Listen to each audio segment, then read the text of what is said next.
آدمی جس طرح کی سوچ اپنے بارے میں رکھتا ہے اسی طرح کا بننا شروع ہو جاتا ہے.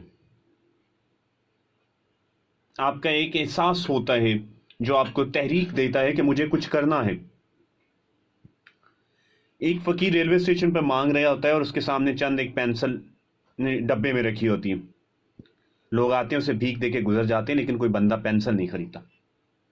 اس کے کاسے میں کچھ سکے ڈال جاتے ہیں. ایک نوجوان آتا ہے اور چند سکے ڈال کے ٹرین میں بیٹھ جاتا ہے. پھر اسے خیال آتا ہے میں نے اسے 10 روپے دیے تو مجھے تو پینسل لینی چاہیے. کاروباری آدمی تھا یہ کہہ کر وہ بھاگ کے آیا. اس نے اس آدمی سے کہا مجھے پینسلیں دیں. اس نے اس کے ڈبے سے 2 پینسلیں اٹھا لی. اس واقعے کے 6 ماہ بعد اسے وہی آدمی ملا اچھے سوٹ میں. کہتا ہے سر آپ نے پہچانا؟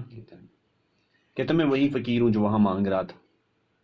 آپ نے اس دن میری زندگی بدل کے رکھ دی. آپ کے جانے کے بعد میں نے سوچا میں بھیک کیوں مانگ رہا ہوں جب پینسلیں بک سکتی ہیں. مجھے زندگی میں کوئی تعمیری کام کرنا چاہیے. میں نے اس دن کاسا توڑ دیا سر. اور کیا کاسا تھوڑا میری زندگی کے پہلو ہی بدل گئے. میری عزت نفس بحال ہوگی. میں نے کارکردگی دینی شروع کر دی. ہمارے بارے میں ہماری سوچ ہر چیز کو متاثر کرتی ہے.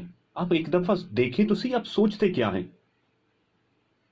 آپ کے سوچنے کا انداز رشتہ داروں کے بارے میں, اپنے بارے میں, استاد کے بارے میں, یہی آپ کی زندگی ہے.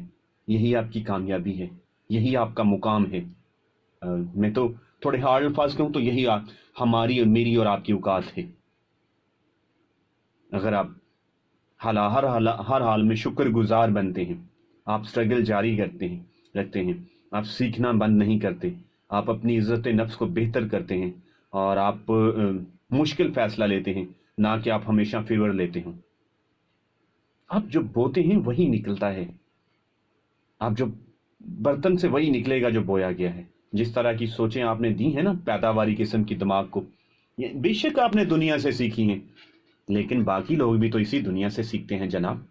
اگر آپ تعمیری سوچیں سیکھیں گے تو پھر آپ کی سوچ تعمیری ہوتی جائے گی, آپ بہتر ہوتے جائیں گے. اور جب زندگی بہتر ہوتی ہے تو اس کے مزے ہی کچھ اور ہیں. میں آپ کو بتا نہیں سکتا کہ اس کے کیا مزے ہیں.